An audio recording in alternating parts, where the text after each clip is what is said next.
that there is no way that systems and modeling AI comes from outside. African women who studied coding and computing, when they reach their 30, they shift career.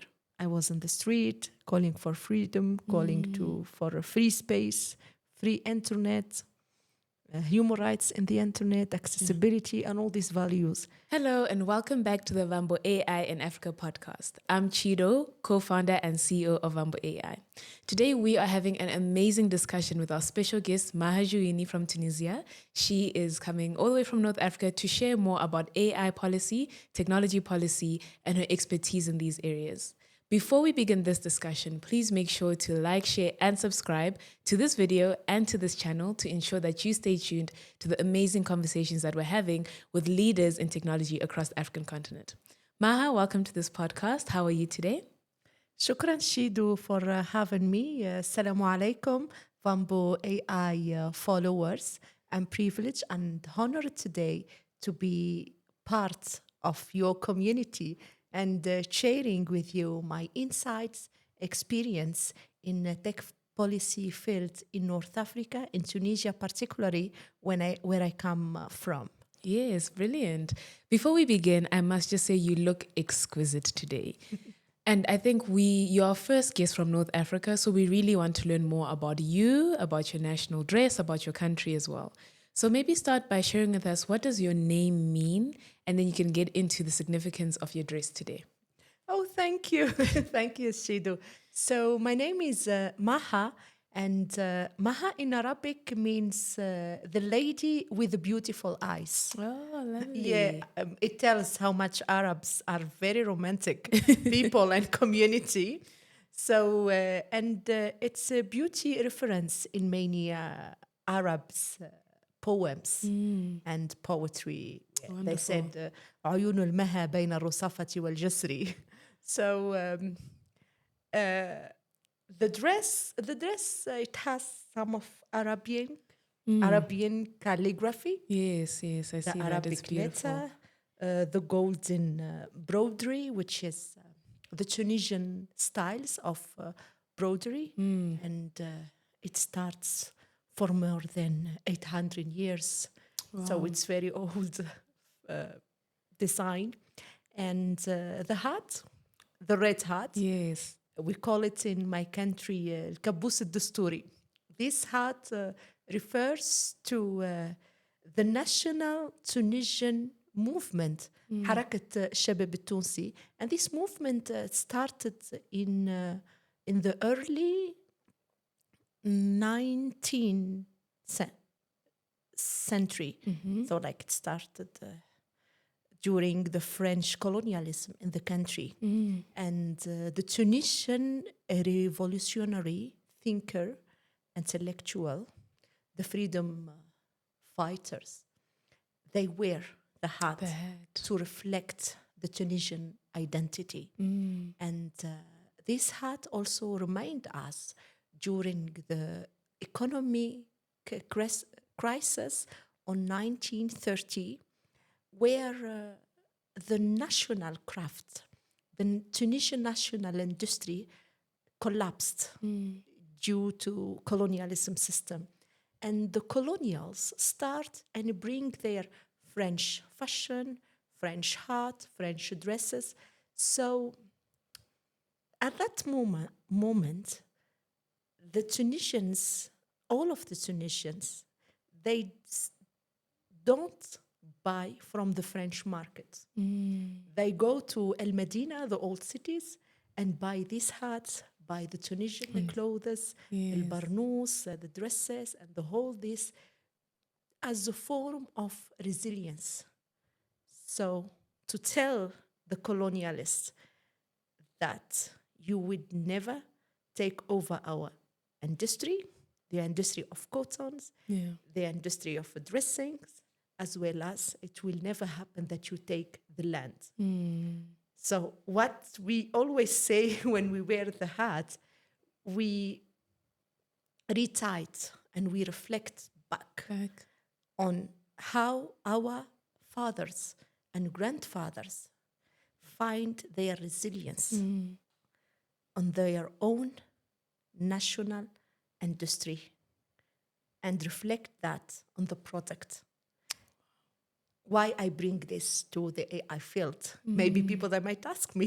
Yes, please, Why? let us know. Because I belong to the Tunisian experts who are working on AI and on integration artificial intelligence in the Tunisian education system, Yeah. which is led by the Ministry of Education in my country.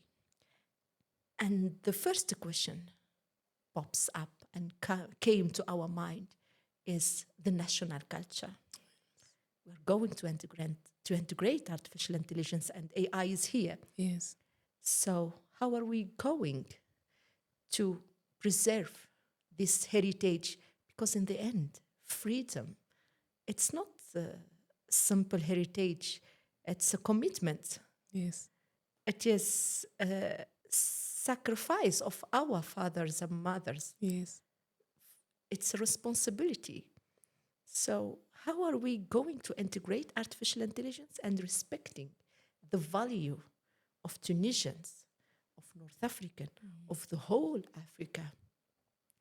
So that's why I stood for digital sovereignty, Yes. the sovereignty of the narrative, that there is no way that systems and modeling AI comes from outside. Whatever chatbot will be developed have to be developed by our own resources, Yes. reviewed by a local expert, and feeded by our own narratives. Yes. So to make sure that the chatbot is part of the national education, because our people in Tunisia or in South Africa or in East Africa, all over the continent, they won the colonialists thanks to their strong memory. Right. And thanks to the narrative. Even if we talk about the African solidarity, I always refer back to Miriam Makeba. In 1970, Miriam Makeba came to Tunisia. Miriam Makeba holds an Algerian passport. Wow. And she has the famous song to salute the revolution in Algeria, where she said, أنا حرة في الجزائر انتهى زمن العبيد. I translate it for you because Miriam Makeba sang this in Arabic. And what she said is, I'm free in Algeria. The era of slavery is end. And the art, the communication, consolidate and break the barriers of language, of religion, distance, and colonialist barriers. So for me, to continue these values and to be committed and responsible in front of Mariam Makeba, in front of African icons, African heroes, I stand for artificial intelligence responsible use, and I stand for local solution and local data. That's why I advocate, and I'm winning my advocacy. Yeah? Yes. I'm winning. You're We doing won it great. in Tunisia. Yes. And we are winning all over the continent. No, most definitely. You know, I've read so much about your work. I've been learning so much about the impact and the changes that you're making to ensure that us as Africans, especially within our individual countries, that we're not being excluded in this revolution. And I love that, you know, you explained to us the importance of your identity in your dress and how you're presenting yourself, but then also in your work. And there are a lot of synergies with the work that we do. We work to train models in African languages, again, to foster inclusion, to make sure that the models that are used in Africa are done by Africans, that they know us best, they know our context, they know our backgrounds. Just like you mentioned, the rich history you're speaking about from your country is known by so many locals. But again, it needs to be, if we're going to be moving in the AI age, that information, that data also needs to be translated. So I completely resonate with your mission. And I think I'd actually want to take this discussion for you to tell us a little bit more about some of the work that you've been doing on the ground. I know that your work really translates to everyone across the socioeconomic spectrum. How have you managed to get people to understand AI within Tunisia? Okay. So the discussion on AI policy started in Tunisia. We voice up AI ethics after the UNESCO Declaration of AI Ethical Use, 2020.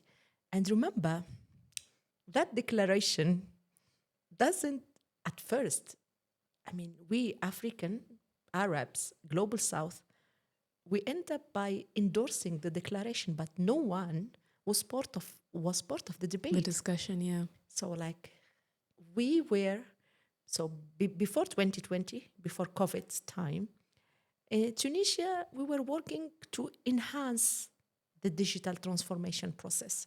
Remember, my country started the internet on May 1991.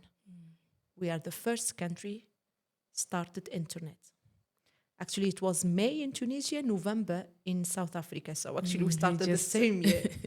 So, the digital transformation, due to the African circumstance, it was not that fast that in other places in the world. Yeah.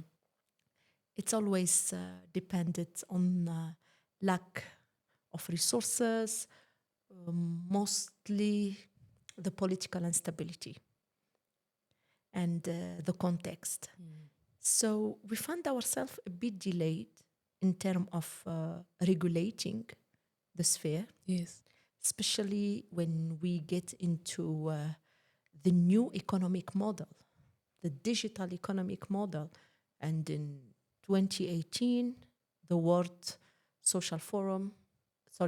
Economic Forum declared the beginning of the fourth industrial revolution. So 2018, we open our eyes, we go up, you people, we are in the fourth industrial revolution. So the same time, African, we are less connected to internet. We didn't even went through the third industrial revolution, which is the technology. Yes, we're still working our way through, and now we're already in the fourth. We were working on that. So we found ourselves on the fourth. We are facing the new economic models, the startups. We have a lack of regulations and policy. Yeah. I remember we were advocating for laws regarding the startup regulations. Yes. And I have comrades who stopped the advocacy and sit down and explain it to deputy in Tunisian parliament. What does it mean, digital economy? What does it mean, data governance? What does it mean, digital transformation? And the difference between digitizations and digital transformation. And the fourth industrial revolution. So during our advocacy, we realized that on the ground, we need to educate and educate and educate, especially at policy level. We in Africa, we are not yet into having technocrats in government. It's always political appointee. Why do you think that is? Why do you think we don't have technocrats at some of the highest levels of decision making? From my experience, in North Africa and also in many Francophone Africa, they are political appointee. They come because they are part of the powerful political party. So that's why they are there. It's not because they study it. And we faced this in the field of digital economy, online commerce, e-commerce. Yes. We start the e-commerce in the country, and the ministry itself, they need to get trained on what it means, how to use it, how to regulate it. And then we realized that the private sector is in total disconnection with the governmental sector. And in the fourth industrial revolution era, it's the era of connectivity, the era of cross-cutting. We cannot exclude the legal from the business, from the justice, from the users. We are all connected to each other.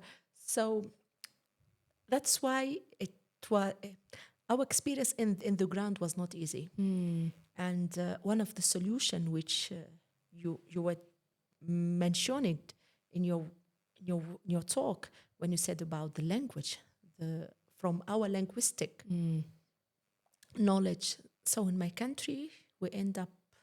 So it was Tunisia, Mauritania, Senegal. We start to translate the content. Oh, wonderful. We translate it because if we talk about tech policy, when the terminology started, it doesn't start in the Arab world. It doesn't start in Africa. Yes, so like we say, doesn't. we have a definition. It started outside, and it started in the US, China, European Union. Even the approach of the European Union, it comes after.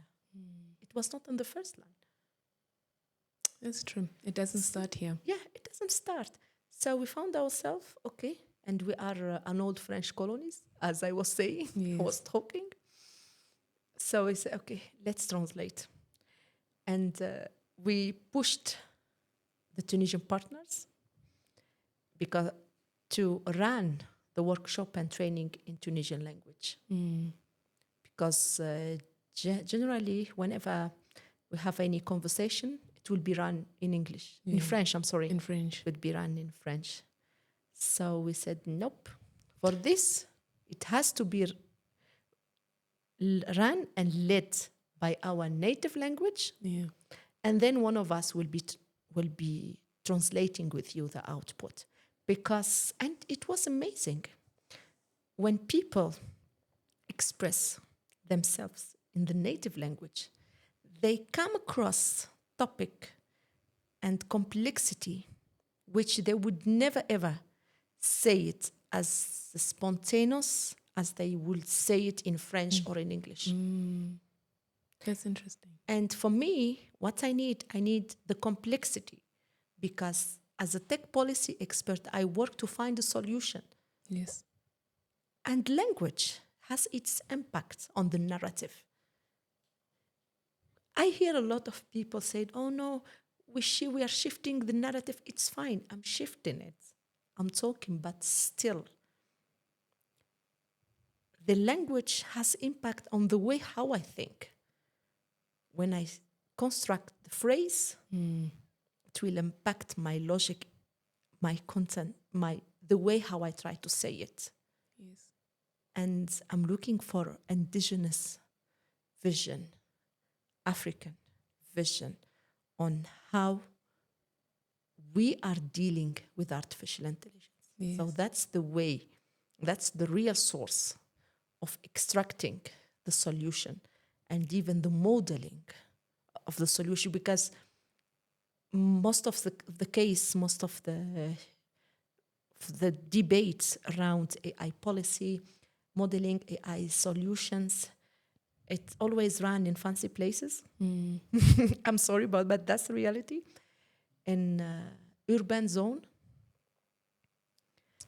led by people who studied outside. So, no, for me, the tech sphere is elite. It's elite. It is. And I think it's also likely because of how technical it is, right? And some of these expertise are not yet fully on our continent, but it's not to say that they can't be.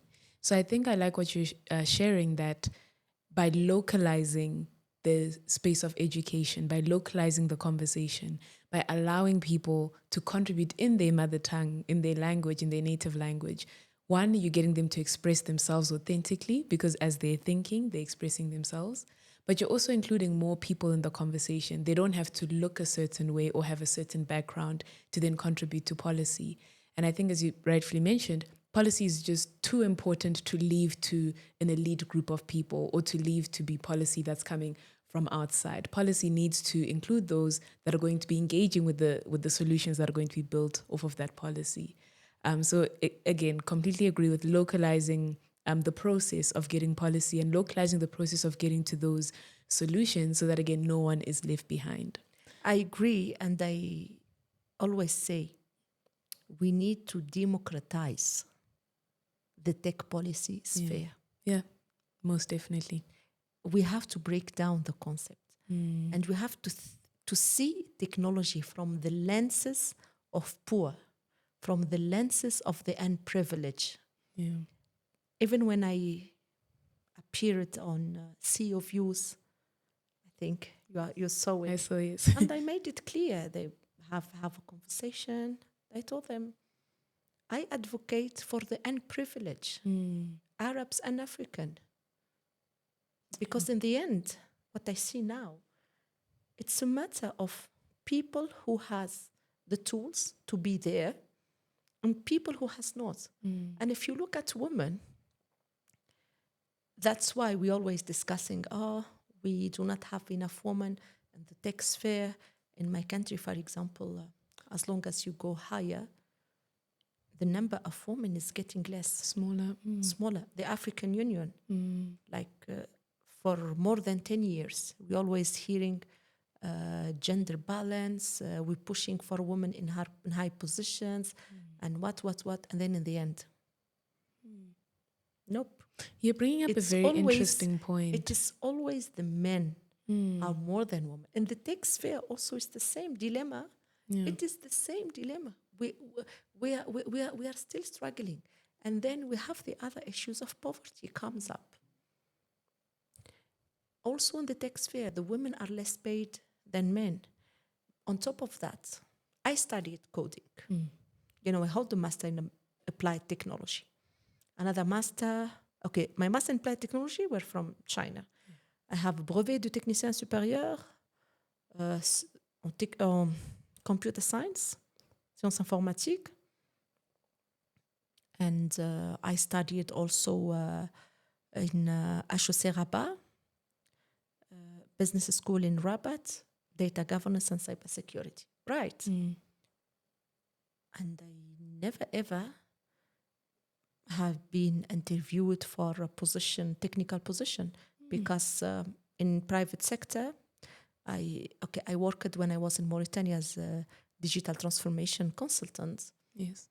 And then the company or the instance which I worked with them, they always push me for the educative side, for the designing side. They would never let me delve more into the technical side. Yeah, because in the end, in our patriarch, I've been through this when I was in Tunisia, when I was in Senegal, many African countries. And the mentality, see women, the patriarchal vision, the patriarchal system is shifting itself to the tech sphere. Is that what is happening? Yes. Yeah. So you will find we ladies, we find ourselves more in communication, digital marketing and receptions and all this. The guys, they yet the highest number in developing, leading the technical, leading the charge in that CEO, Scrum Masters, all this. On top of that, another phenomenal things is happening, phenomenal in the negative way, that African women who studied coding and computing, when they reach their 30, they shift career. Okay. Shift to what types of careers? What is the trend that you're seeing? They stopped coding because most of the case they don't get jobs in coding.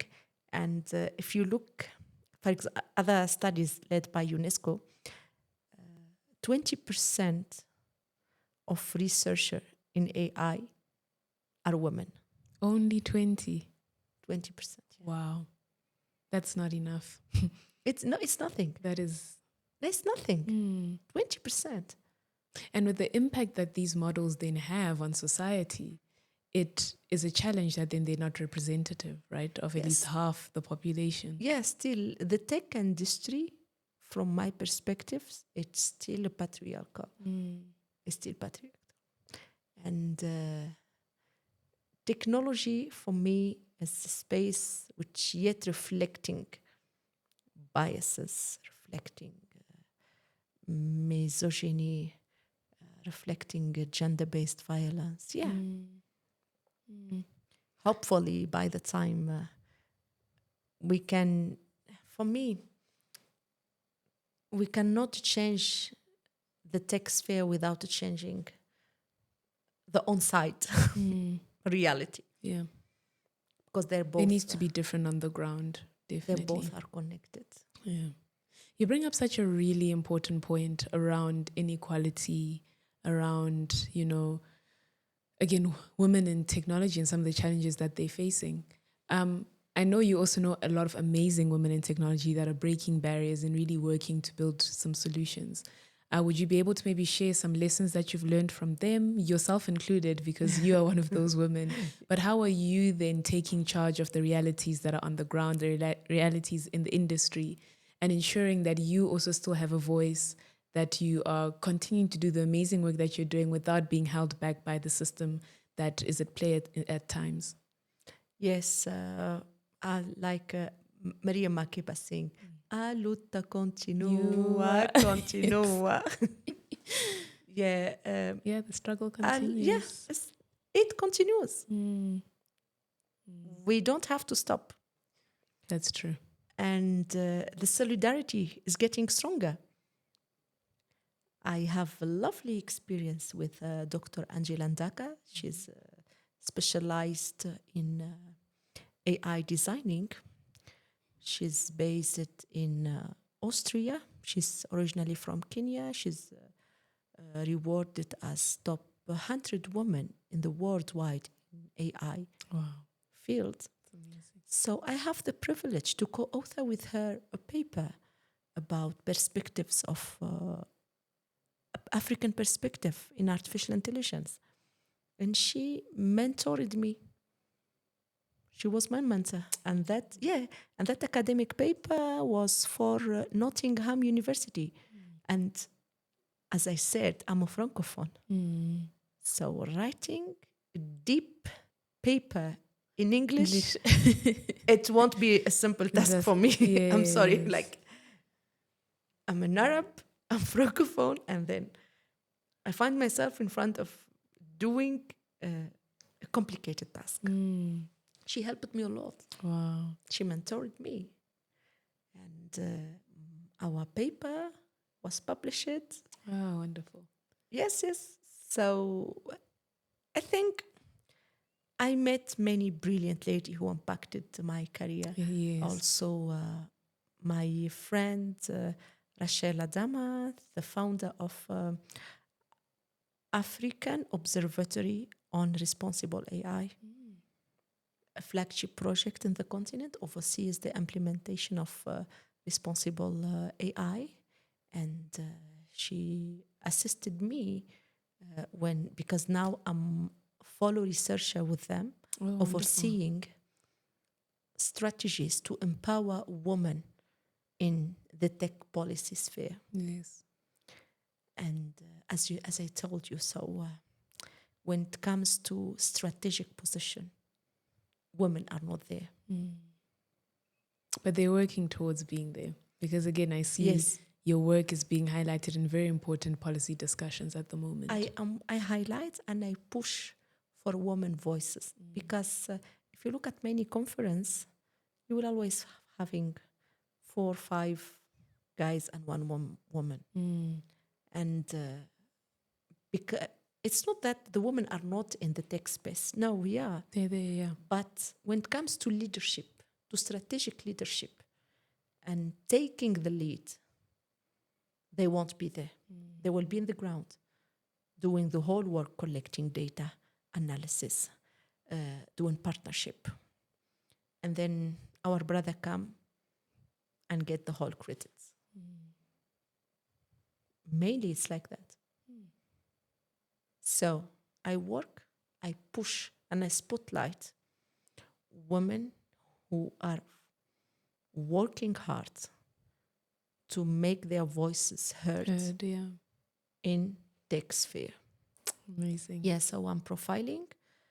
I I wrote to them, I shared their work, and thinking strategically what we can do to make sure that the voices are heard. Yeah.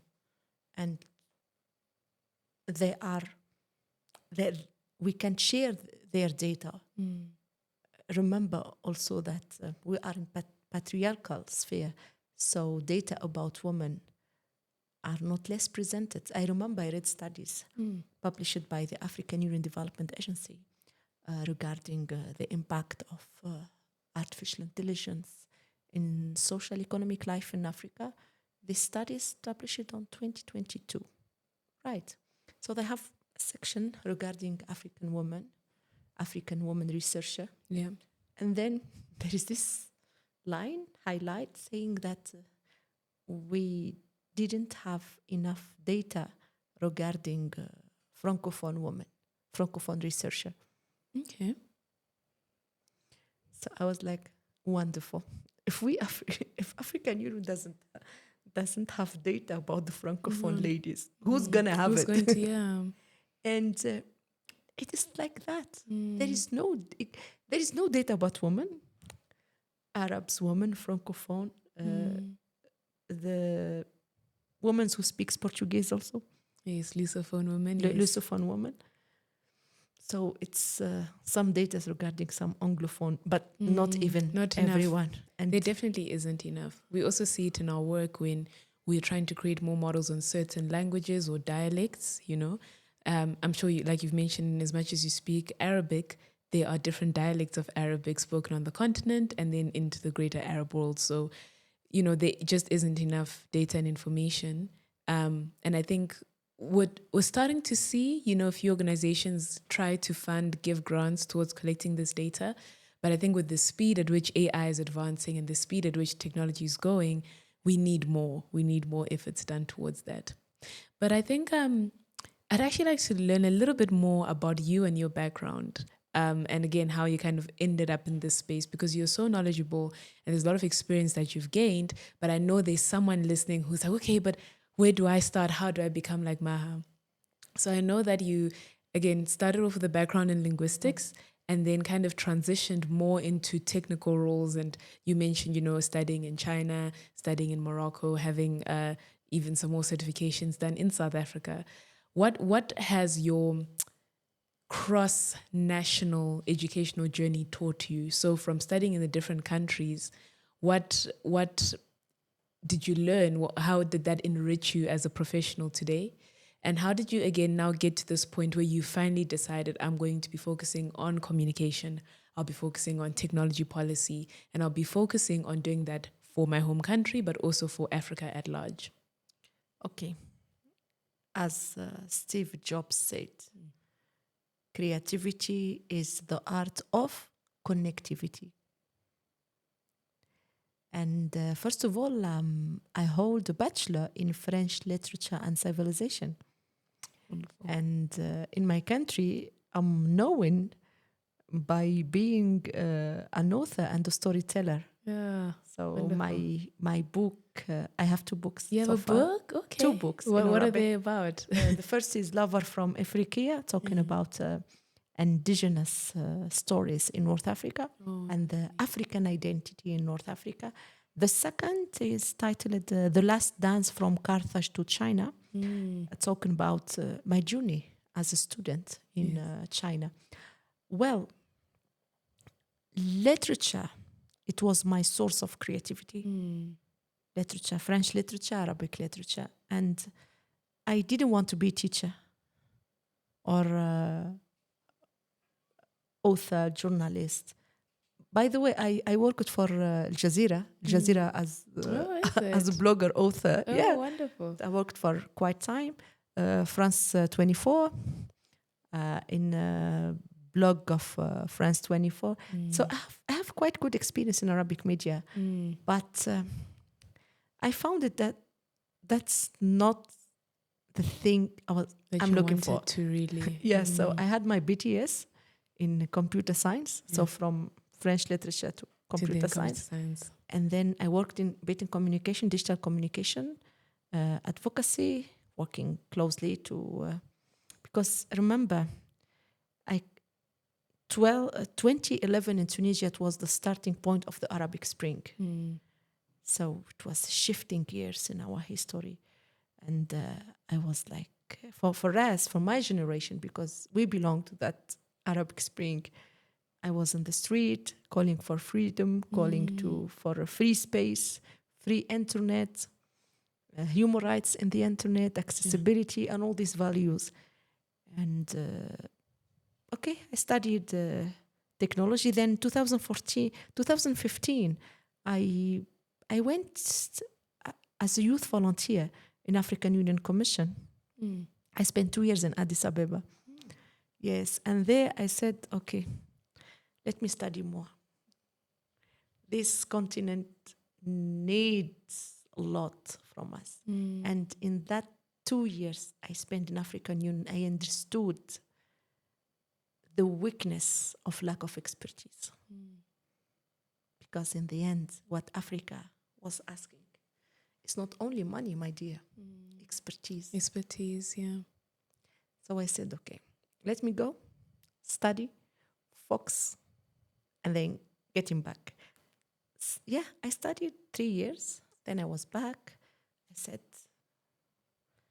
now I will buy the time because I have highest academic degree, and I was impressed by the Chinese national strategy for digital transformation and for China 2050, the dragon civilizations, and how those people, like the year of the independence, 1949, China was more poor, less than Ethiopia and many African countries. Yeah. If you read at the history. And they have been through famine many times, civil war, problems. And now we are getting help from them, which is very controversial. But their key secret is disciplinary and their connection to the national art. I studied at Tianjin Shifandashwe, and calligraphy, art, music, Confucius philosophy are part of curriculum for all students. Yeah. And they are keen, and they put it in everyone's heads that technology, industry are tool to raise and to make China raise again and more. And more, yeah. This is what we lack in the continent. So that's why in my work, when I'm back, my work in digital transformation, as you said, in communication, because the issue in the way how we communicate about ourselves, the way how the others communicate about us, and why Africa is always under the loop of civil wars, famine, poverty, barbarian, terrorism, and terrorism, the fox of North Africa. We're always seen like that. So I said, no, we have to shift the narrative. Yeah. And we have to educate our people about themselves. Yeah. How many Africans know who they are?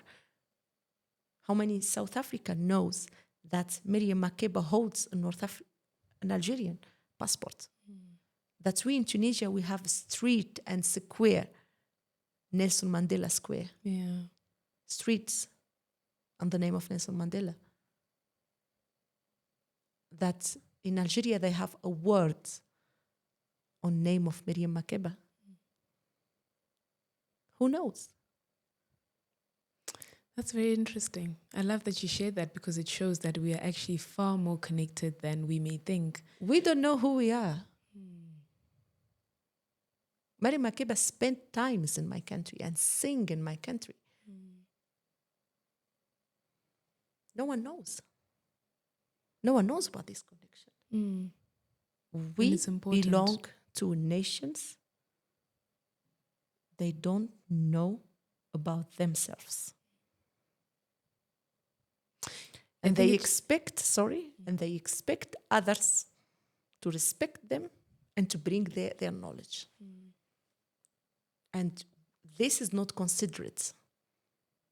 So do you know that the first constitution in the world was the constitution of Carthage in Tunisia 800 years before Christ? Yeah.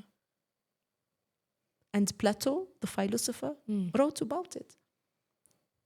So now it was like when the debate about UNESCO started, about AI, to them people, hold on.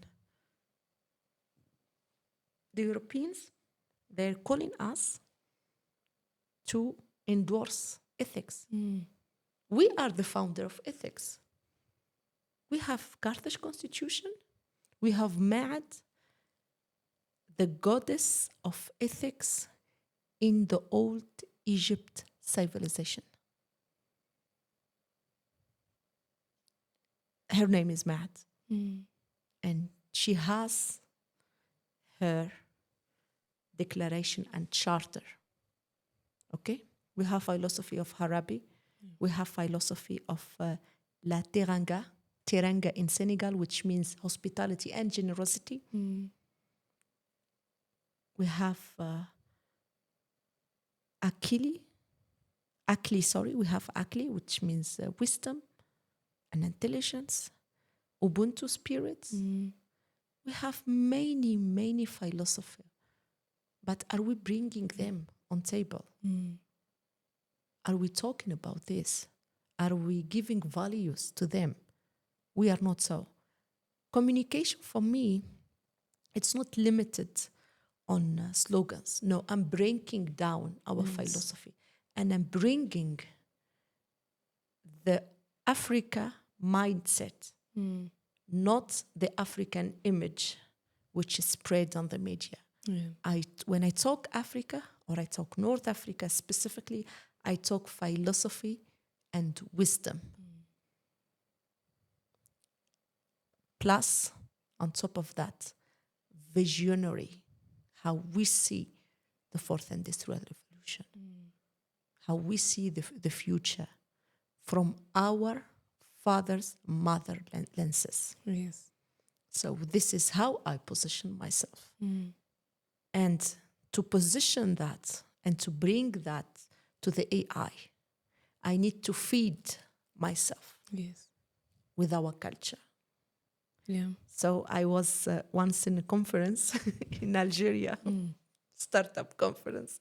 So one of the young there, they come to me and said, you know, Maha? I said, yeah, brothers, little brothers. You talk like poets. I was like, okay, are you happy with that? Yes, it's good to hear it. So I said, wonderful. I mean, and I was like thinking, am I a poet or not? But in the end, people, I understood that my people, they didn't heard enough from people who give them value. We need to value ourselves. Yeah. So that's why they looked at me and said that I talk to them like a poet. Yes. Because no one valued them. But I think it also shows just how much you actively understand your culture, your people, your country, your continent. You're able to speak because you've got so much of that knowledge and to share again some things that they may not know. So before we close off our podcast, what do you think, or where do you think Africa is going to be in the place of technology in the next 5 to 10 years? And how can young people, Africans, contribute towards this development? Okay, young people, my people, educate yourself first and be patient and resilient because nothing comes quick. No. You have to feed yourself. Feed yourself. Learn. Don't stop learning. Open your eyes. Yes. Stop being narrow spirits. No, open your spirits. Then the amazing results are in the way, are coming. I'm not going to say any promising words because the future, it depends on our efforts now. Yes. If we are committed, if we work hard, if we really have faith in ourselves and communicate well ourselves. Because if we don't have faith in our own expertise and our mind, no one will have faith on us. Yes. Yeah. No one. Completely agree. And also remember that technology has no color, has no religion, has no gender. Technology is about creativity, about our mindset. We are strong, we are smart, and we can do it. We are doing it. So I'm very optimistic. Amazing. Thank you so much. And do you have any final words that you'd like to share? In the era of artificial intelligence, I always say it again and again, a luta continua. A luta continua. Yes. That's it. Maha, thank you so much. This has been such an enriching conversation. I think I've really appreciated learning more about your work, learning more about, again, just the African mindset, where we are positioning ourselves as we enter this fourth industrial revolution. And I love what you just said at the end there, that young people, let's learn, let's be patient with the process because our continent needs expertise.